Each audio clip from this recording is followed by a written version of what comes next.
Hello students, welcome to my channel. I am Rashmi, your maths teacher. अगर आपको मेरे video पसंद आ रहे हैं तो प्लीज़ आप उसको लाइक, शेयर और सब्सक्राइब करना ना भूलें। तो इस वीडियो में हम सॉल्व करें क्लास 11 एक्सरसाइज 13.1 का क्वेश्चन नंबर 10। तो 1 to 9 हम सॉल्व कर चुके हैं। तो इंट्रोडक्शन आप अच्छे से देख लेना, इन क्वेश्चंस को देख लेना, तो आपको आगे के क्वेश्चंस भी बहुत अच्छे से समझ में आ जाएंगे। तो ये वाला जो हम यहाँ पे क्वेश्चन कर रहे हैं, limit z tends to 1, z की पावर 1/3 माइनस 1, z की पावर 1/6 माइनस 1। तो ये क्वेश्चन हम दो तरीके से यहाँ पे कर सकते हैं। तो फर्स्ट तो हमारा वही मेथड है कि आपको यहाँ पे पहले चेक करना है कि क्या ये 0/0 की फॉर्म में आ रहा है या नहीं आ रहा है। अगर ये 0/0 की फॉर्म में आता है तो हम इसको या तो सिंप्लीफाई करके करते हैं, या आइडेंटिटी लगा के इसको सिंप्लीफाई करते हैं, या फिर जो हमारे पास फॉर्मूलाज इस चैप्टर के अंदर दिए हुए उन फॉर्मूलाज को यूज करके और हम इसको सॉल्व करते हैं। तो पहले हम लिमिट पुट करके देखते हैं क्या ये 0/0 आ रहा है या नहीं आ रहा है। तो हमने सबसे पहले यहाँ पे पुट किया 1 की जगह पे, सॉरी z की जगह पे 1, तो ये हो गया 1 की पावर 1/3। देन ये हो गया -1। देन यहाँ पे भी 1 की पावर 1/6 और -1। तो 1 की पावर कुछ भी हो 1 ही आता है, तो ये 1 - 1 हो गया और नीचे भी 1 - 1 हो गया, यानी कि ये 0/0 की फॉर्म में आ रहा है। तो 0/0 की फॉर्म में आ रहा है, इसका मतलब ये हमारा सोल्यूशन नहीं है। हमें अब इसको दूसरे मेथड से सॉल्व करना पड़ेगा, सिंप्लीफाई करना पड़ेगा। तो जैसे मैंने आपको क्वेश्चन नंबर 5 करवाया था ना, एक मैंने वहाँ पे बाइनोमियल थ्योरम लगवा के भी आपको सॉल्व करवाया था और एक मैंने फॉर्मूला लगा के भी सॉल्व कराया था। तो जो सेम फॉर्मूला हमने वहाँ पे लगाया था, फॉर्मूला हमारा कौन सा था वो आप यहाँ पे देखो। तो ये हमारा फॉर्मूला होता है limit x tends to a, x की पावर n माइनस a की power n upon x minus a equal to n a n minus 1। ठीक है, n a की पावर n माइनस 1। तो आप यहाँ पे देखो, हम जो यहाँ z की पावर में लगा हुआ वो सेम हम 1 की पावर में भी लगा सकते हैं, और जो यहाँ z की पावर 1/6 में लगा वो भी हम 1 की पावर में लगा सकते हैं। अगर मैं 1 की पावर यहाँ 1/3 कर देती हूँ तो ये कोई फर्क नहीं पड़ेगा, 1 पावर 1/3 आपका 1 ही रहेगा। तो हम यहाँ पे इस फॉर्मूले से भी इसको सॉल्व कर सकते हैं और सिंप्लीफाई करके भी इसको सॉल्व कर सकते हैं। तो देखो, सबसे पहले हम इसको सिंप्लीफाई वाला मेथड देखते हैं। तो हम मेथड 1 देखते हैं इसका सबसे पहले, फिर हम यहाँ पे ये फॉर्मूला वाला मेथड देखेंगे। तो मेथड 1 के अकॉर्डिंग क्या होता है, ये 0/0 की फॉर्म में ये यहाँ से हट जानी चाहिए, हमें इसको इस तरह से सिंप्लीफाई करना है। तो देखो, जो भी मेथड मैं आपको बता रही हूँ ना, ये आप भी अगर प्रैक्टिस करोगे ना तो आपके माइंड में भी ये धीरे धीरे आ जाएंगे। ठीक है, क्योंकि सिंप्लीफाई करना इतना वो कोई टफ नहीं है। तो z पावर 1 हो गया, सॉरी z टेंड्स टू 1 हो गया, z की पावर 1/3 -1 आपको यहाँ पे दिया हुआ है। तो 0/0 की फॉर्म हटाने का मतलब क्या हो गया कि हमें डिनोमिनेटर को एक बार यहाँ से हटाना होता है। ठीक है, तो क्या देखो, मैं इसको ऐसे लिख सकती हूँ, देखो आप खुद यहाँ पे देखो, हमने बहुत बार क्लास 10 में भी किया है। मैं z की पावर यहाँ पे इस तरह से कर देती हूँ कि मैं यहाँ पे 2 से, इसकी जो पावर है ना 1/3, मैं इसकी पावर को 2 से डिवाइड भी करती हूँ और 2 से मल्टीप्लाई भी कर सकते हैं। ये तो हम कर सकते हैं इजीली। ठीक है, आप ये सोचो कि बस मुझे यहाँ से डिनोमिनेटर हटाना है, तो z की पावर 1/6 लेकर आना है। तो मैंने इसकी पावर को 2 से डिवाइड भी किया, 2 से मल्टीप्लाई भी किया, और ये -1। देखो, आपको घबराना नहीं है, नए क्वेश्चन से आप यहाँ पे 10 से आए हो तो थोड़े से टफ क्वेश्चन ही मिलेंगे। तो बस एक चीज यहाँ पे क्लियर करनी कि हमें इसको कुछ भी करके सिंप्लीफाई करना है। तो सिंप्लीफाई करने के लिए मुझे यहाँ पे दिख रहा है कि मैं पावर को यहाँ पे चेंज कर देती हूँ। यहाँ 1/6 पावर है ना, तो मैं यहाँ पे इसको चेंज कर देती हूँ। तो मैंने ऊपर 2 से और नीचे भी 2 से यहाँ पे मल्टीप्लाई किया, डिनोमिनेटर को मैंने एज इट इज रखा। तो यहाँ पे क्या हो जाएगा, ये 3 × 2 क्या हो जाएगा, 6 हो जाएगा। ये पावर आपकी बाहर की बाहर रह जाएगी। तो अब आपका यहाँ पे क्या हो जाएगा, limit z tends to 1, z की पावर, एक पावर को मैंने अंदर ले लिया, ये हो गया 1/6, और जो ये न्यूमरेटर वाली पावर थी ना उसको मैंने बाहर रखा, इनको मैंने एक साथ लिख दिया यहाँ पे, फिर ये -1 हो गया। ओके, तो अगर आपको कुछ यहाँ पे नहीं समझ में आ रहा है, थोड़ा सा वीडियो पीछे करके वापस आप देखना शुरू कर दो। दो मेथड है, दो में से जो भी इजी लगे उससे आप इसको करना। तो z की पावर 1/6 -1 हो गया। ठीक है, अब मैं इसको सॉल्व कर सकती हूँ। देखो, मैं यहाँ 1 है ना, तो मैं यहाँ स्क्वायर है तो मैं यहाँ भी स्क्वायर लगा सकती हूँ। तो ये क्या हो जाएगा, a² - b²। तो हमें a² - b² का पता है, a² - b² हमारा क्या होता है, a + b होता है और a - b होता है। ये हमारा फॉर्मूला हमें पता है, तो हम यहाँ पे भी कर सकते हैं। तो ये हो गया लिमिट z टेंड्स टू 1। तो a + b, a - b, तो a कौन है, a z की पावर 1/6 है और b कौन है, 1 है।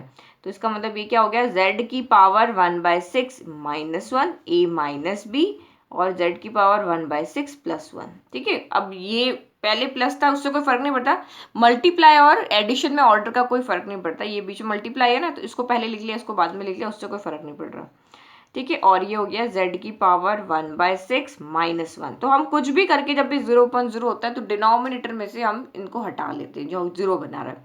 तो देखो ये भी z की पावर 1/6 माइनस 1 है, ये भी z की पावर 1/6 माइनस 1 है, तो ये पूरे ब्रैकेट से ये पूरा ब्रैकेट यहाँ पे हो गया कैंसिल। तो अब आपके पास यहाँ पे क्या बचा, limit z tends to 1 z की पावर 1/6 प्लस 1 बचा। तो अब हमारा यहाँ पे 0.0 की फॉर्म नहीं आएगी, अगर मैं यहाँ पुट भी करती हूँ तो डिनोमिनेटर में तो कुछ है ही नहीं जो 0 बनाएगा, ओनली 0 हमारा आंसर हो सकता है, लेकिन 0.0 फॉर्म एक्सप्रेशन हमारा नहीं आना चाहिए। तो नाउ अब हमारा सिंप्लीफाई हो गया, अब हम यहाँ पे z की जगह पे 1 पुट कर सकते हैं, तो 1 की पावर 1/6 प्लस 1, तो 1 की पावर तो कुछ भी हो 1 ही आता है, तो 1 + 1 आपका यहाँ पे कितना आ गया, आंसर 2 आ गया। तो ये रहा हमारा मेथड फर्स्ट, ठीक है। तो जिसको ये समझ में आ रहा है, क्योंकि हमने 10th में भी किया है, जब भी हमारा कुछ भी आंसर सही से नहीं आता तो हम वहाँ पे ऐड सब्ट्रैक्ट करते हैं या डिवीजन मल्टीप्लाई करते हैं किसी भी नंबर को, सेम नंबर को, तो हम उसको इस तरह से सॉल्व करते हुए आए हैं। तो ठीक है, अब किसी को लगता है कि सिंप्लीफाई करना इजी तो वो इससे कर ले, और किसी को लगता है कि नहीं ये वाला क्वेश्चन तो मुझे इस आइडेंटिटी, क्योंकि 4 ही तो आइडेंटिटी बताई है मैंने, तो ये जो एल्जेब्रिक एक्सप्रेशन या पॉलिनोमियल आपके टर्म है इनमें तो सिर्फ ये एक ही आइडेंटिटी बताई थी। तो जब भी कोई सेम नंबर की पावर आती है हम यहाँ भी और यहाँ भी सेम पावर रख सकते हैं, तो अब देख लो हम ये वाली आइडेंटिटी लगा लेंगे, ठीक है। अब हम यहाँ पे देखते हैं मेथड सेकंड। अब आपको इसको आइडेंटिटी को माइंड में रखे हुए इस क्वेश्चन को करना है, ठीक है। तो ये हमारी है लिमिट z टेंड्स टू 1, ठीक है, और z की पावर 1/3 माइनस 1 और z की पावर 1/6 माइनस 1। तो अब मुझे इसको ऐसा बनाना है, तो न्यूमरेटर में क्या है, z की पावर 1/3 माइनस 1 है, तो मैं इसको भी यहाँ पे 1/3 कर सकती हूँ और मैं इसको भी यहाँ पे 1/6 कर सकती हूँ। 1 की पावर कुछ भी हो कोई फर्क नहीं पड़ता, बट जो आपका ये टर्म है x की पावर n माइनस a की पावर n, इसके डिनोमिनेटर के अंदर x माइनस a होना चाहिए। जो टर्म यहाँ है और जो टर्म यहाँ है उनका सब्ट्रैक्शन होना चाहिए। तो जो z की पावर 1/3 माइनस 1 की पावर 1/3, तो इसके डिनोमिनेटर में z माइनस 1 होना चाहिए और इसके डिनोमिनेटर में भी z माइनस 1 होना चाहिए। तो मुझे यहाँ पे क्या दिख रहा है कि इसके डिनोमिनेटर में z माइनस 1 चाहिए, इसके डिनोमिनेटर में भी z माइनस 1 चाहिए। तो मैं यहाँ पे क्या कर देती हूँ, लिमिट z टेंड्स टू 1, इसके साथ में z माइनस, जैसे मैंने ये ऊपर 2 नीचे 2 का यहाँ पे डिवाइड और मल्टीप्लाई किया ना, तो मैं यहाँ पे z की पावर z माइनस 1 का डिवाइड और मल्टीप्लाई कर देती हूँ। तो 1/6 माइनस 1 की पावर 1/6, ठीक है, ये z माइनस 1 कर दिया और यहाँ भी z माइनस 1 कर दिया। ये कर दिया हमने इस फॉर्मूले के अकॉर्डिंग देखा कि डिनोमिनेटर हमें यहाँ क्या चाहिए, तो हमने उसी को प्लस भी किया और माइनस भी किया। अब इसके बाद क्या करेंगे, ये एक इसके नीचे लिख लेते हैं, एक इसके नीचे लिख लेते हैं, तो ये आपका यहाँ पे हो जाएगा लिमिट। अब सिर्फ हमें क्या करना है, अरेंज करना है। हमने इसको देख लिया ना, अब सिर्फ अरेंज करना है और आइडेंटिटी लगा लेनी है। तो ये क्या हो जाएगा मेरा यहाँ पे z की पावर 1/3 माइनस 1 की पावर 1/3, और ये वाली टर्म इसके नीचे लिख लेते। तो ये मेरी एक आइडेंटिटी बन गई, x power a minus x power n minus a power n divided by x minus a, same formula बन गया। और फिर यहाँ पर भी मैं इसको लिख लेती हूँ, तो ये z माइनस 1 मेरा ऊपर आ रहा है और नीचे आ रहा है मेरा z की पावर 1/6 माइनस 1 की पावर 1/6। लेकिन हमारा फॉर्मूला जो होता है वो उल्टी टर्म में नहीं लगता है, हमारा फॉर्मूला हमेशा किस में लगेगा, x power n minus a power n upon x minus a में लगेगा, जबकि यहाँ पे उल्टा हो रहा है, x minus a upon x power n minus a power n आ रहा है। तो ये तो हमारा फॉर्मूला बन चुका है, इसको हमें चेंज करना पड़ेगा। तो हमें यहाँ पे पता है ना, मल्टीप्लाई को हम डिवाइड में चेंज कर सकते हैं। तो यहाँ पे देखो, अगर a upon B multiply by c upon D है, तो क्या मैं इसको ऐसे नहीं लिखा हुआ, हमने 10 में कितनी बार तो पढ़ा है आपको कि a upon B divided by d upon c, हम ऐसे लिख सकते हैं ना। मल्टीप्लाई को डिवाइड में लिख सकते हैं, जो न्यूमरेटर वो डिनोमिनेटर में चला जाएगा, जो डिनोमिनेटर वो न्यूमरेटर में चला जाएगा। तो यही मल्टीप्लाई का साइन आपका किस में चेंज हो गया, डिवाइड में हो गया। तो सेम यहाँ पर भी हम ऐसे ही कर लें, तो ये आपका यहाँ पे क्या हो जाएगा, limit z tends to 1, z की पावर 1/3 माइनस 1 की power 1/3 divided by z minus 1 हो गया। और अब हम इसके डिवाइड में ये कर देते हैं, ये डिवाइड का साइन आ गया, तो यहाँ पे क्या आ जाएगा, z की पावर 1/6 माइनस 1 की power 1/6 divided by z minus 1 हो गया। ये लिमिट अब यहाँ लगनी चाहिए थी, ठीक है, थोड़ी नीचे।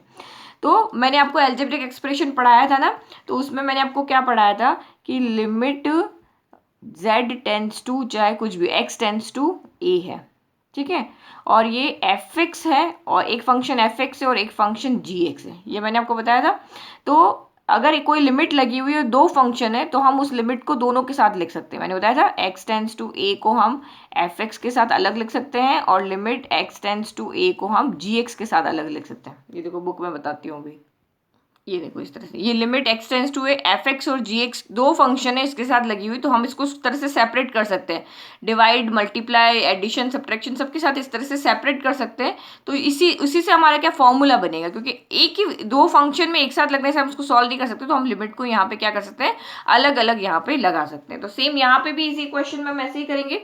अब हम इसकी लिमिट इसको दे देंगे, इसकी लिमिट इसको दे देंगे। तो अब ये क्वेश्चन हमारा इस तरह से हो जाएगा, ये लिमिट गई न्यूमरेटर में, limit x tends to z tends to 1, ये आपका हो गया z की पावर 1/3 माइनस 1 की power 1/3 divided by z minus 1, और ये डिनोमिनेटर और यहाँ पे भी लिमिट इसके साथ चलेगी, limit z tends to 1 z की पावर 1/6 माइनस 1 की power 1/6 divided by z minus 1। तो अब आपका यहाँ पे क्या हो जाएगा, इसका फॉर्मूला अलग लग जाएगा और इसका फॉर्मूला अब हमारा यहाँ पे अलग लग जाएगा। ठीक है, तो इसका फॉर्मूला क्या होता है, हमने अभी यहाँ पे लिखा n a की पावर n माइनस 1। तो n कौन है, n है यहाँ पे आपका 1/3, a कौन है आपका यहाँ पे 1, तो इसका सॉल्व हुआ 1/3 n a की पावर यानी 1 की पावर n माइनस 1 यानी 1/3 माइनस 1 हो गया। फिर यहाँ पे हो जाएगा n कौन है यहाँ पे z की पावर यानी 1/6 और 1 की पावर n माइनस 1 यानी 1/6 माइनस 1 हो गया। तो ये हो गया आपका 1/3 और 1 की पावर कुछ भी हो वही रहता है, तो इसको सॉल्व करो या सीधे लिख लो, यहाँ नेगेटिव आएगी उसको सॉल्व करो तो भी 1 की पावर में कोई भी नंबर हो वो हमेशा 1 ही आता है। तो हम यहाँ पे सिर्फ 1/3 और 1/6 को ही सॉल्व करते हैं। तो ये 1/3 हो गया, ये डिवाइड का साइन जब मल्टीप्लाई में आएगा तो डिनोमिनेटर न्यूमरेटर में चला जाएगा, न्यूमरेटर डिनोमिनेटर में चला जाएगा। ओके, तो 6 1 जा 6, 3 1 जा 3, 3 के टेबल में 6 आया 2 टाइम्स, यानी कि इसका आंसर भी यहाँ पर भी आपका कितना आ रहा है, 2 आ रहा है। तो हमने क्या देखा, यहाँ भी आंसर हमारा 2 आ रहा है, यहाँ पे भी आंसर हमारा 2 आ रहा है। तो दोनों मेथड से आप इसको सॉल्व कर सकते हो, जो मेथड आपको इजी लगता है।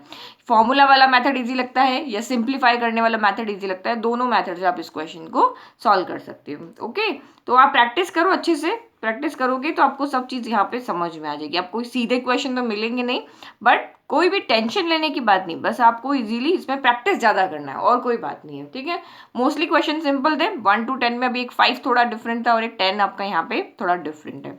तो डिफरेंट क्वेश्चन को आप जब फर्स्ट टाइम पढ़ते हो ना तभी बुक में मार्क कर लो कि इसको मुझे थोड़ा ज़्यादा प्रैक्टिस करना है, बाकी क्वेश्चन सिंपल हो रहे हैं। 5th को एक बार और प्रैक्टिस करना है, 10th को एक बार और प्रैक्टिस करना है। ठीक है, नाउ क्वेश्चन नंबर 11 देखते हैं।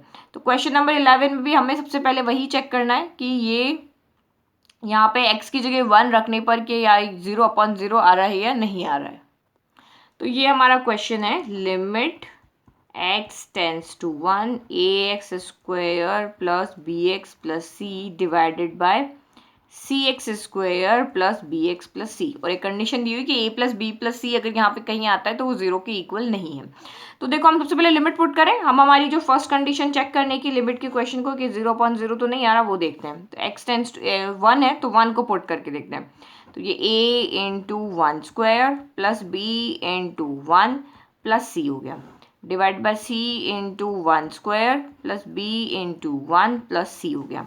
तो ये 1 का स्क्वायर 1 ही होता है और 1 इंटू a हो गया, a plus b into 1 b हो गया, प्लस आपका यहाँ पे c आ गया, और यहाँ पे भी c इंटू 1 का स्क्वायर 1 तो c हो गया, b इंटू 1 b हो गया और ये c हो गया। तो देखो इसको फिर से अरेंज कर देते हैं, a plus B plus C. Addition में ऑर्डर का कोई फर्क नहीं पड़ता है, तो इसमें से किसको पहले लिख ले किसको बाद में लिख ले, हमारा यहाँ पे उससे कोई फर्क नहीं पड़ेगा। एक सेकंड, मुझे लग रहा है क्वेश्चन में कुछ मिस प्रिंट है। हाँ यस, यहाँ पे आपका c नहीं है, a है। ठीक है, ये वाला आपका a है। ठीक है, तो हम यहाँ पे भी इसी को a पहले लिख लेते हैं, b बाद में लिख लेते हैं और c लास्ट में लिखते हैं। अब ये पूरी टर्म देखो, ये एक तो आप ये गलती करते हो, a से a को काटते हो, b से b को, c से c को, ऐसे नहीं करता है। अगर ये डिवाइड में है तो दोनों टर्म आपकी बिल्कुल सेम होनी चाहिए। तो a plus B plus C पूरी term a plus B plus C से यहाँ पे कट जाएगी। आपको इन्होंने क्योंकि पहले ही कह दिया कि a plus B plus C not equal to 0, वो 0 के इक्वल ही नहीं है, तो ना तो न्यूमरेटर में 0 आएगा इसकी वैल्यू का, ना डिनोमिनेटर में आएगा, तो दैट मीन्स ये 0/0 की फॉर्म में नहीं आ रही है। और एक गलती आप क्या करते हो, जब इसको काटते हो ना इक्वल 0 लिख लेते हो, ऐसे नहीं होता है, जब 2 की टेबल 2 डिवाइड बाय 2 क्या होता है, 2 की टेबल में 2 कितनी बार आता है, 1 टाइम आता है ना, तो सेम इसी की टेबल में भी ये कितनी बार आएगा, 1 टाइम आएगा। तो इसका आंसर यहाँ पे क्या आ रहा है, 1 आ रहा है। अगर आपको ये कंडीशन नहीं दी होती ना कि a plus B plus C is not equal to 0, तो यहाँ पे 0/0 की फॉर्म आ सकती थी, क्योंकि ये अगर 0 के इक्वल नहीं है तो ए बी सी की कोई भी वैल्यू पुट करने पर किसी भी कंडीशन पे ये 0 आ सकता था, क्योंकि जो न्यूमरेटर डिनोमिनेटर सेम है ना, तो इसीलिए तो यहाँ पे आपको पहले ही कह दिया कि 0 के इक्वल नहीं है, तो इससे हमने इसको पूरा कैंसिल किया, तो आपका आंसर आ गया 1, और हमारा आंसर 0/0 नहीं आ रहा है, तो यही हमारा यहाँ पे क्या है, फाइनल आंसर है। ठीक है, सिंपल ही हो गया सॉल्व यहाँ पे। नाउ नेक्स्ट क्वेश्चन देखते हैं। Now question number 12, limit x tends to -2। लिमिट क्या है यहाँ पे, x की -2, यानी लिमिट जो x है वो किसको अप्रोच कर रहा है, धीरे धीरे -2 की तरफ जा रहा है। तो 1/x plus 1/2 divided by x plus 2। तो वही सबसे पहला जो हम चेक करते हैं 0/0 की फॉर्म आ रही है नहीं, तो आप यहाँ पे x की जगह -2 पुट करके देखो, तो 1/-2 प्लस 1/2 डिवाइडेड बाय -2 प्लस 2। तो आप यहाँ पे देखो, ये माइनस हम इस तरह से लिख सकते हैं ना, -1/2 प्लस 1/2 ऐसे लिख सकते हैं, और -2 प्लस 2, तो माइनस के हाफ से प्लस का हाफ कैंसिल हो गया, तो यहाँ पे 0 आएगा, क्योंकि हमें पता है ना 1 - 1 क्या होता है, वो 0 होता है, लेकिन 1/1 क्या होता है, 1 होता है। तो ये छोटी छोटी चीजें आप यहाँ याद रखो ताकि गड़बड़ ना हो। तो हमें पता है 1 - 1 0 होता है, तो माइनस हाफ से प्लस हाफ कैंसिल हुआ, 0 आ गया। 2 - 2 आपका क्या होता है, 0 होता है, तो ये आपका यहाँ पे क्या रहा है, 0/0 के फॉर्म में आ रहा है। तो first we have to simplify it.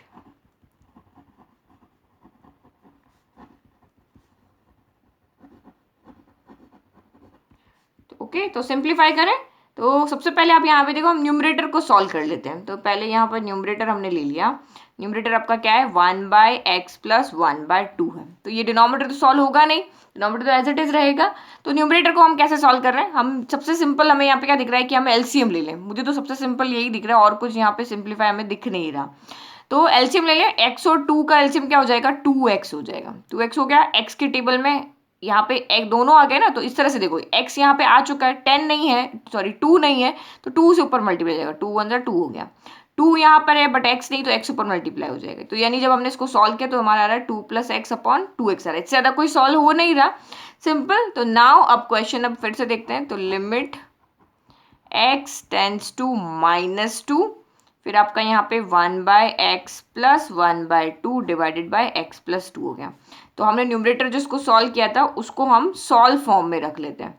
तो ये आपका कितना हो गया, 2 + x/2x हो गया, और डिनोमिनेटर में आपका यहाँ पे क्या था, x प्लस 2 पहले था। तो अब ये डिवाइड का जो हमारा साइन है उसको मल्टीप्लाई में चेंज कर लेते हैं। तो लिमिट x टेंड्स टू -2, तो ये हो गया 2 + x/2x। तो मल्टीप्लाई का साइन है, इसके डिवाइड में कुछ नहीं है, तो हम 1 ले लेते हैं। तो ये आपका यहाँ पे क्या हो जाएगा, जो डिनोमिनेटर है वो न्यूमरेटर में चला जाएगा, जो न्यूमरेटर है वो आपका डिनोमिनेटर में आ जाएगा। तो देखो, चाहे 2 + x लिखो या x + 2 लिखो, बात तो एक ही है ना। तो नहीं, क्योंकि एडिशन में मैंने आपको क्या बताया था, ऑर्डर का कोई फर्क नहीं पड़ता है, x + 2 लिखो या 2 + x लिखो, एक ही टर्म होती है, बट मैं फिर भी अब कंफ्यूज ना, इसलिए इसको x + 2 ही लिखती हूँ, x + 2/2x इंटू 1/x + 2। तो ये देखो, ये x + ये पूरा एक x से एक x कैंसिल नहीं होगा, पूरी इस टर्म से x + 2 से पूरा x + 2 कैंसिल हो जाएगा। तो अब आपका यहाँ पे क्या बच गया, limit x tends to -2, 1/2x बच गया। ये आपका न्यूमरेटर में, ये आपका डिनोमिनेटर में। तो ये कितना बच गया आपका, क्योंकि इस टेबल से कैंसिल हुआ, 1 आया, 1 × 1 1, और 2x के बाद 2x हो गया। ठीक है, अब आप वैल्यू यहाँ पे पुट कर सकते हो। तो हमने इसको सिंप्लीफाई कर लिया, तो 1/2x की जगह रखा हमने -2, तो ये हो गया 1/-4 हो गया। तो ये हमारा फाइनल आंसर आ गया। अब 0/0 नहीं आ रहा ना, तो हमने सिंप्लीफाई करके जब इसको देखा तो हमारा आंसर अब कितना आ रहा है, -1/4 आ रहा है। अब नेक्स्ट क्वेश्चन नंबर 13 देखो। तो ये यहाँ से आपके ट्रिग्नोमेट्रिक फंक्शन शुरू हो गए, आपको साइन दिख रहा है ना, साइन ax और इस तरह से दिख रहे हैं, साइन cos tan इस तरह से दिखेंगे। तो जो मैंने आपको जब इंट्रोडक्शन पढ़ाया था वहाँ 3 फॉर्मूले बताए थे, अब आपको वो 3 फॉर्मूला माइंड में रख।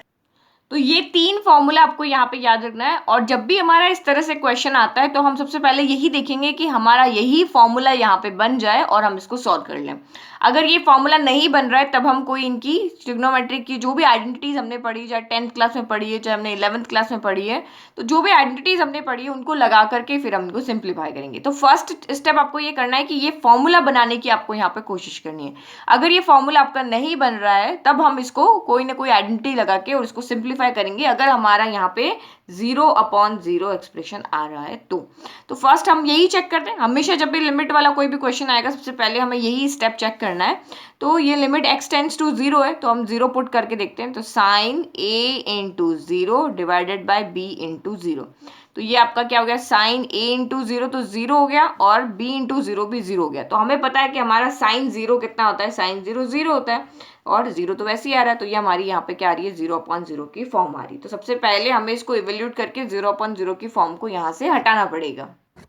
ठीक है, तो ये हमारा इस फॉर्म में आ गया। अब आपको यहाँ पे क्या करना है, हमें जब भी ट्रिग्नोमेट्री का क्वेश्चन आए सबसे पहले आप देखो कि हम यहाँ पे आइडेंटिटी बनाने की कोशिश करें। हम सिंप्लीफाई करने की कोशिश नहीं करेंगे। सिंप्लीफाई करने का मतलब कोई ना कोई आइडेंटिटी लगा के, कुछ कॉमन लेके या कुछ और करके हम इसको देखें। उससे पहले हम यहाँ पे क्या करते हैं, हमेशा इस क्वेश्चन में ट्राई करो कि पहले कोई ना कोई आइडेंटिटी बन जाए। तो यहाँ पे देखो ये साइन ax है और ये bx है, तो अगर हमें साइन का यहाँ पे फॉर्मूला देखते हो तो लिमिट x टेंड्स टू 0 चाहिए। तो यहाँ पे भी लिमिट x टेंड्स टू 0 है। साइन जो भी एंगल यहाँ है वही चीज आपकी नीचे होनी चाहिए, मतलब जो साइन के साथ है वही टर्म आपकी यहाँ नीचे होनी चाहिए। जैसे यहाँ साइन के साथ ओनली x नहीं है, ax है, तो डिनोमिनेटर में भी यहाँ पे ax होना चाहिए था, bx हमें नहीं चाहिए। तो हम यहाँ पे सीधा आइडेंटिटी बना सकते हैं, क्योंकि यहाँ पे तो कोई फॉर्मूला अकेले साइन x में तो कोई फॉर्मूला यहाँ पे लगेगा नहीं कि हम इसको सिंप्लीफाई कर लें। तो अगर आप इसको सिंप्लीफाई भी करोगे तब भी वो साइन कॉस टेन इसी में आपका यहाँ पे आएगा। तो इससे अच्छा है कि हम इसको सीधा, क्योंकि सीधा दिख रहा है कि यहाँ पे सिर्फ हमें एक चीज करना है कि जो चीज यहाँ पे वही की वही हमें यहाँ चाहिए। तो क्योंकि यहाँ पे ax है तो हमें नीचे भी ax चाहिए, तो जो भी चीज हमें चाहिए हम क्या करते हैं, या तो उसको डिवाइड और मल्टीप्लाई कर देते हैं ताकि वो हमारी आइडेंटिटी बन जाए और हम इसको सॉल्व कर लें। तो यही चीज हम यहाँ पे करेंगे। तो इसका मतलब हमें जो इसके जो साइन के साथ है वही का वही नीचे चाहिए। ये हमने इस क्वेश्चन को देख करके आइडिया लगा लिया। हम सीधा इसको फॉर्मूले की फॉर्म से सॉल्व कर रहे हैं। तो आप यहाँ पे देखो, limit x tends to 0 sine ax, अब हमें नीचे भी ax चाहिए, तो मैं यहाँ पे क्या करती हूँ, ax से ऊपर और ax से नीचे मल्टीप्लाई करती हूँ। यहाँ पे bx हमारा पहले से था, बट हमें bx नहीं चाहिए, हमें ax चाहिए। ax यहाँ पे है नहीं, तो मैंने क्वेश्चन के आइडेंटिटी को देख करके और यहाँ पे ax का ऊपर नीचे मल्टीप्लाई कर लिया, और ये ax मैं कहाँ से लेकर आई हूँ, जो साइन के साथ है वहां से। तो अब मैं यहाँ पे इजीली आइडेंटिटी लगा सकती हूँ। तो अब मैंने इसको देखो, फिर से देखा, limit x tends to 0 sine, अब मैं इसको आइडेंटिटी के अकॉर्डिंग अरेंज कर दूं, ax, और ये वाला ax में लिख देती हूँ इधर और ये वाला bx में लिख देती हूँ इधर, ताकि यहाँ मेरी आइडेंटिटी बन जाए। और यहाँ पे ये ax हमारा पहले से और ये वाला bx में इधर लेकर आ गई, तो ये हो गया मेरा bx। तो अब इसमें मेरी यहाँ पे क्या लग रही है, आइडेंटिटी लग जाएगी, यानी limit x tends to 0 sine x upon x। ठीक है, यानी साइन ax अपॉन ax दोनों सेम आ रहे हैं, तो इसकी वैल्यू कितनी हो जाएगी, 1 हो जाएगी। और यहाँ पे देखो x से x मेरा क्या हो रहा है, कैंसिल हो रहा है, तो a अपॉन b बच रहा है। तो जो वेरिएबल, जिस वेरिएबल के अंदर लिमिट होती है ना, वहीं पे वैल्यू पुट करती है। तो यहाँ a में भी x नहीं है, b में भी नहीं है, तो ये तो दोनों कांस्टेंट हो गए।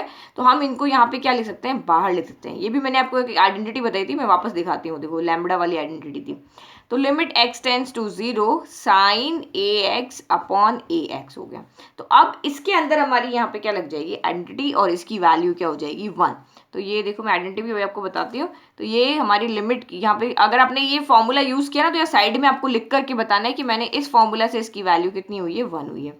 तो a अपॉन बी इंटू 1, तो ये आपका आंसर आ गया यहाँ पे a अपॉन बी। अब देखो ये टर्म कैसे बाहर आई है, तो उसकी आइडेंटिटी देखो आप कि अगर यहाँ पे लैम्बडा कोई कांस्टेंट फंक्शन है, ये लैम्बडा कोई कांस्टेंट फंक्शन है, तो हम इसको बाहर ले लेते हैं और हमारा जो फंक्शन है उसके अंदर हम यहाँ पे क्या करते हैं, लिमिट लगा लेते हैं। तो इस तरह से हम, तो इसीलिए हमने यहाँ पे जो भी कांस्टेंट टर्म है उसको हम बाहर ले लेंगे, जिसमें लिमिट लग रही है उसमें लगा लेंगे। तो जब भी आपके ट्रिग्नोमेट्री से रिलेटेड क्वेश्चंस आते हैं तो आप हमेशा यही ट्राई करो कि हम उनको पहले आइडेंटिटी बनाएं। अगर आइडेंटिटी वो नहीं बन रहे हैं तब हम उसको सिंप्लीफाई करें सॉल्व करके, यानी ये जो फॉर्मूलाज आपको बुक में दिए हुए ना, पहले उससे बनाओ, हम सिंप्लीफाई बाद में सोचेंगे, पहले फॉर्मूला बनाने की कोशिश करते हैं। नेक्स्ट क्वेश्चन, अच्छा एक चीज और रह गई, तो आपने यहाँ पे देख रहे हो ना कि ये x है, ये x है, तो ये भी x होना चाहिए। हम यहाँ पे देख रहे हैं ना, ये भी x है, ये x है, तो ये भी x होना चाहिए। तो यहाँ पे जब ax है और यहाँ पे ax है, तो ये भी ax टेंड्स टू 0 होना चाहिए। तो ये बहुत सिंपल है, अगर x आपका 0 की तरफ बढ़ रहा है तो हम इसको ax कर दें, तब भी दोनों साइड अगर a से मल्टीप्लाई कर दें तो ये भी 0 की तरफ ही बढ़ेगा। अगर 2 आपका 0 की तरफ बढ़ रहा है तो 4 भी आपका, अगर मैं इसको 2 से मल्टीप्लाई कर देती हूँ, 4 भी तो आपका 0 की तरफ ही बढ़ेगा ना। ये इस तरह से अभी लिमिट आगे और चेंज होगी। तो यहाँ पे तो हमें सिंपल दिख रहा है क्योंकि यहाँ 0 था, तो x अगर धीरे धीरे 0 को अप्रोच कर रहा है तो ax भी, अगर हम इस x को किसी भी टर्म से मल्टीप्लाई कर लें तो वो भी 0 की तरफ ही बढ़ेगा। तो यहाँ पे भी हम यहाँ पे क्या कर सकते हैं, ax कर सकते हैं। ठीक है, तो आगे और भी जगह आएगी और भी लिमिट्स आएगी जो आपकी टफ होगी। लेट एक्स टेंस टू, अगर पाई को टेंस कर रहा है तो वो हम कैसे करेंगे, जैसे हमने क्वेश्चन नंबर 5 में भी किया था ना, कि हमने y equal to 1 plus x लिया था। x अगर 0 की तरफ जा रहा है तो y 1 की तरफ बढ़ रहा है, वो हमने देखा था। तो ये तो आपका बहुत सिंपल फॉर्म में हो गया। ठीक है, आगे और देखेंगे तो जब भी इस तरह से आता है तो लिमिट भी आपको यहाँ पे क्या करनी होती है, इक्वल करनी होती है। नाउ नेक्स्ट क्वेश्चन देखते हैं। तो नेक्स्ट क्वेश्चन नंबर 14, तो ये है limit x tends to 0 sine ax upon sine bx और ab is not equal to 0, यानी a और b की वैल्यू कोई भी नंबर हो सकती है लेकिन वो 0 नहीं है। तो फर्स्ट आपको यहाँ पे साइन दिख रहा है, तो हमारे माइंड में सबसे पहले साइन की आइडेंटिटी आनी चाहिए कि हम इसको साइन की आइडेंटिटी में चेंज करते हैं। तो ये आइडेंटिटी क्या होती है, limit x tends to 0 sine x upon x equal to 1। तो मैं आपको बार बार इसलिए लिख के बता रही हूँ ताकि आप जितनी बार इनको पढ़ोगे उतनी बार आपको जल्दी से याद हो जाएगी। तो ये मेरी आइडेंटिटी है। तो मुझे जब इस क्वेश्चन को मैं देख रही हूँ तो मेरे को क्या लग रहा है, यहाँ ए एक्स है तो मैं इसके डिवाइड में भी ए एक्स ले आती हूँ, ये बी एक्स है तो मैं इसके डिवाइड में भी बी एक्स ले आती हूँ, ताकि मेरी आइडेंटिटी यहाँ पे बन जाए। जो अभी हमने जेड वाला क्वेश्चन किया था ना इसी वीडियो में, फर्स्ट जो हमने क्वेश्चन किया था 10th नंबर वाला, बिल्कुल ये भी वैसा ही है कि हमें इसका डिनोमिनेटर भी ये लेकर आना है, यानी ए एक्स लेकर आना है, और इसका डिनोमिनेटर अगर हम बी एक्स लेकर के आ जाएंगे तो हमारी ये वाली आइडेंटिटी यहाँ पे लग जाएगी और इजीली हमारा यहाँ पे सॉल्व हो जाएगा। तो उसके लिए सबसे पहले तो हमारा जो क्वेश्चन होता है वो यही होता है कि 0/0 की फॉर्म को चेक करना। अगर 0/0 की फॉर्म आ रही है तब हमें लिमिट लगानी, अदरवाइज हमें लिमिट लगा के कुछ नहीं करना, सिंपली ये सॉल्व हो जाएगा। तो सबसे पहले आप यहाँ पे पुट करके देखो, तो हमने देखा साइन एक्स टेंस टू 0, तो 0 इंटू एक्स हो गया, फिर साइन 0 इंटू एक्स हो गया, तो a की जगह 0 रख दिया, सॉरी x की जगह 0 रखा, और यहाँ पे हमने यहाँ भी x की जगह 0 रखा। तो a इंटू 0 क्या हो गया आपका, 0 हो गया, b इंटू 0 क्या हो गया, यहाँ पे 0 हो गया, और साइन 0 0 होता है तो ये 0/0 की फॉर्म में आ रहा है। ठीक है, तो हम इसको सिंप्लीफाई नहीं कर रहे हैं क्योंकि 0/0 की फॉर्म में होता है। तो हमारे पास 3 तरीके हैं, सिंप्लीफाई करो, आइडेंटिटी लगाओ, या फिर जो हमारे फॉर्मूलाज दिए हुए उनसे आप उसको सॉल्व करो।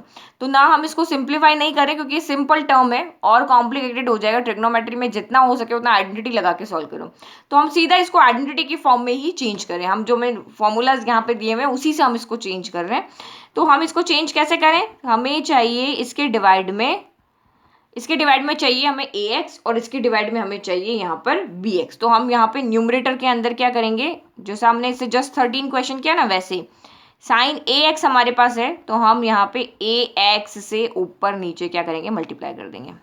और यहाँ पे हमारे पास साइन bx है तो हम यहाँ पे किससे ऊपर नीचे मल्टीप्लाई करेंगे, bx से ऊपर नीचे मल्टीप्लाई कर देंगे।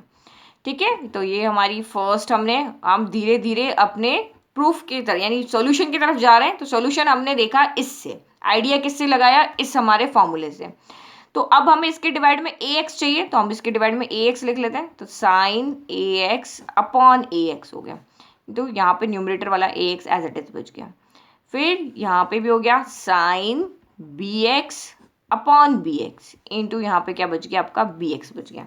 अब आप यहाँ पे क्या कर सकते हो, इसको और सॉल्व करते हैं।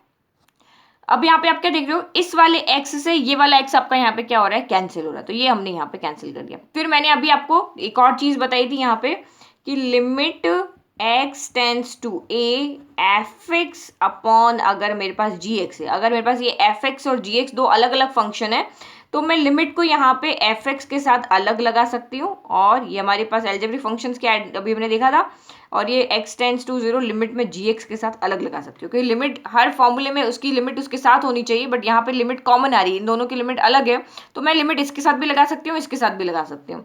तो ये यहाँ पे क्या हो जाएगा, देखो इसके साथ लिमिट लगा रहे हैं, a आपका कॉन्स्टेंट है ना, a आपका बाहर आ जाएगा, और यहाँ पे लग जाएगा limit x tends to 0 sine ax upon ax हो गया। और यहाँ से आपका क्या बाहर आ जाएगा, ये b आपका कांस्टेंट टर्म है, ये आपकी बाहर आ जाएगी। और limit x tends to 0 sine bx upon bx हो जाएगा। ठीक है, अब यहाँ पे एक और क्या चीज देखनी है कि ये x है, ये x है, ये x है, ये तीनों हमेशा क्या होने चाहिए, सेम होने चाहिए। तो यहाँ पे ax है, यहाँ पे ax है, बट यहाँ x है, यहाँ bx है, यहाँ bx है, बट यहाँ bx है। लेकिन हमें एक चीज पता है कि x अगर धीरे धीरे 0 की तरफ बढ़ रहा है तो उसके साथ में आप कोई भी नंबर मल्टीप्लाई कर लो, वो भी धीरे धीरे 0 की तरफ, 0 को ही अप्रोच करेगा। तो x अगर 0 की तरफ टेंस कर रहा है तो ax भी 0 की तरफ टेंस करेगा और bx भी आपका 0 की तरफ टेंस करेगा।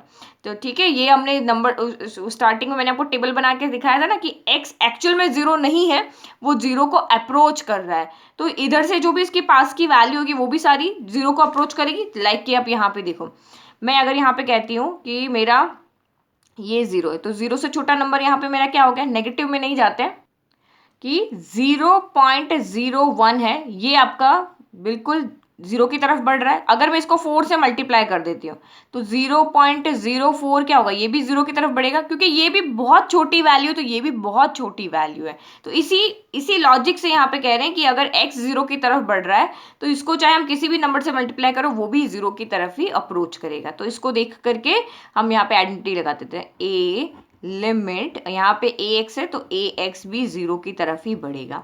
तो साइन ax अपॉन ax हो गया, डिवाइडेड बाय यहाँ पे b हमारा पहले से, और ये लिमिट bx टेंड्स टू 0। तो ये लिमिट चेंज करना नहीं भूलना, लिमिट आप यहाँ पे जरूर चेंज करना। ठीक है, अब ये हमारा क्या हो गया, यहाँ पे अब ये हमने आइडेंटिटी हमारी बन गई, तो इसकी पूरे की वैल्यू हो गई 1, इसके पूरे की वैल्यू भी यहाँ पे क्या हो गई 1 बाय आइडेंटिटी। तो ये यहाँ से क्या बचा आपका, सिर्फ इसका आंसर कितना आ रहा है, 1 आ रहा है। तो ये हो गया a इंटू 1 और ये हो गया डिवाइड में b इंटू 1। तो यानी कि हमारा आंसर यहाँ कितना आ रहा है, a अपॉन b आ रहा है। ठीक है, सिंपली। तो आई होप आपको यहाँ तक तो सारे क्वेश्चन समझ में आए। अब जो नेक्स्ट क्वेश्चन आएंगे ना वो आपके लिमिट चेंज करने वाले आएंगे। तो ये सारे अभी तक के सिंपल थे, जहाँ सिंपल फॉर्मूला लगा के हमने सॉल्व कर लिए। अब नेक्स्ट वीडियो से हम ये वाले क्वेश्चन देखेंगे जहाँ पे हम लिमिट को चेंज करेंगे। ठीक है, तो यहाँ तक के क्वेश्चन की आप अच्छे से प्रैक्टिस करो। Thank you.